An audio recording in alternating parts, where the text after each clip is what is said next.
Mapagpalang gabi po sa bawat isa sa atin.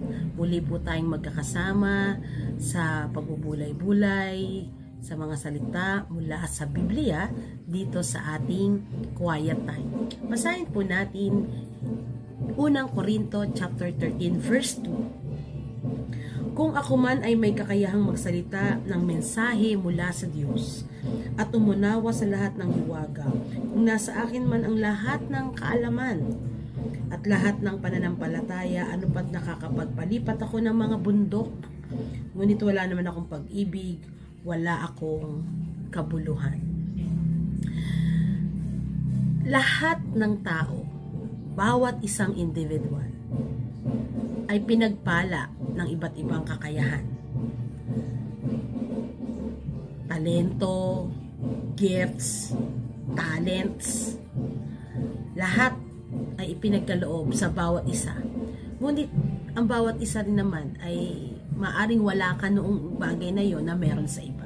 Ibig sabihin ay ipinagkaloob ng Diyos ang iba't ibang kakayahan sa bawat individual ayon sa kanyang layunin. Pero maraming tao na hahangaan talaga natin sa kanilang husay.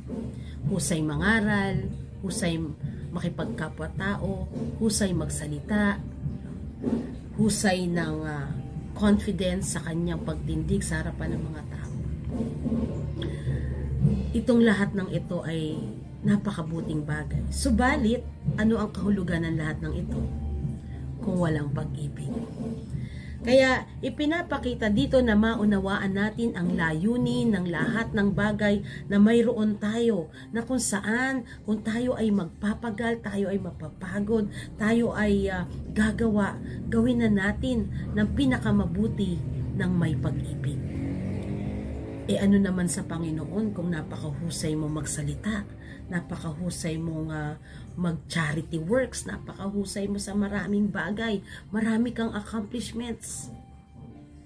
Subalit kung ito ay ginagawa mo upang maitanyag ang iyong sarili at ginagawa natin ito ng walang pag-ibig, ito ay walang kabuluhan.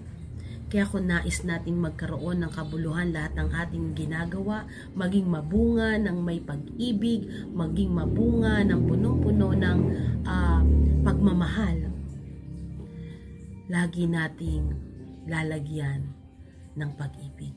Lahat ng ginagawa natin, ang kalakip ay pag-ibig, sapagkat ito ang nagbibigay ng inspirasyon, nagbibigay ng galak sa lahat ng ating ginagawa.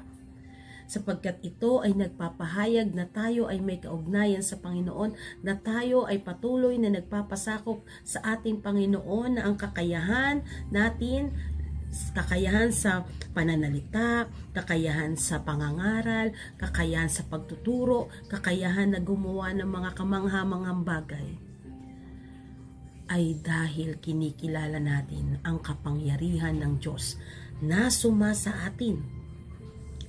Kaya't sa lahat ng lakas na meron tayo upang magampanan ang tungkulin, ang talento, ang kakayahan na meron tayo, punuin natin ng pag-ibig. Kaya ang mga Kristiyano sa Korinto ay na-miss nila, no? Hindi na-disregard nila yung totoong motibo, totoong layunin, totoong hangarin kung bakit meron silang kaloob, kung bakit meron silang mga taglay na kaloob mula sa Panginoon, na itong mga ito ay hindi mawala ng saysay, kundi maging mabunga ng dahil sa pag-ibig. Laging pag-ibig ang bottom line ng lahat ng ito. Kaya ikaw ba, kapatid, ay napakaraming talento? Salamat sa Diyos. Purihin ang Panginoon sa lahat ng talento na meron ka. Ngunit ang ipinapaalala sa atin, lahat ng ito ay magiging mabunga at masagana kung ito ay may kalakip na pag-ibig, upang ang bunga ay kagalakan, mabunga ng may pag-ibig. Tayo manalangin. O Diyos na makapangyarihan sa lahat, Purihin ka sa dakilang pag-ibig na ipinagkaloob mo sa amin, ipinadama mo sa amin, ipinaranas mo sa amin. Sa oras na ito, Diyos, punuin mo ng pag-ibig ang aming puso. Punuin mo po ng inspirasyon ang aming buhay upang sa lahat ng talento, kakayahan, lakas, at mga kaloob na pinagkatiwala mo sa amin ay higit na maging mabunga na hindi sa aming sariling kakayahan kundi tanging sa inyong kalwalhatian. Kaya't o Diyos, luwalhatiin ka, purihin ka sa lahat ng talento na mayroon kami, na gamitin mo kami sa kasaganaan ng inyong kalooban, sa kasaganaan at katuparan ng inyong kalooban, upang sa ganon o Diyos, maipahayag at maipadama namin ang pag-ibig sa aming kapwa, na sa maliit o malaki naming magagawa, kung naroon ang dakilang pag-ibig na ipinapahayag namin sa pamamagitan ng bawat isa sa amin, dahil ito'y kaloob mo.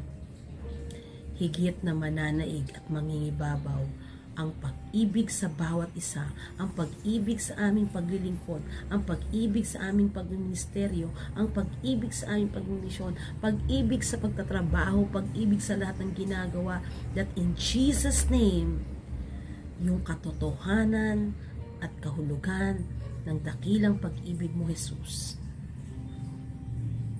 ay mahayag sa buhay ng bawat isa. Kaya't naririto po kami, nagpapakumbaba, gamitin kami sa paglilingkod sa iba't ibang pamamaraan, taglay ang pag-ibig na nagmumula sa inyo. Ito po ang aming panalangin sa tanging pangalan lamang ni Jesus. Amen. Amen. Mga kapatid, magalak tayo sa paglilingkod ng may dakilang pag-ibig. God bless everyone.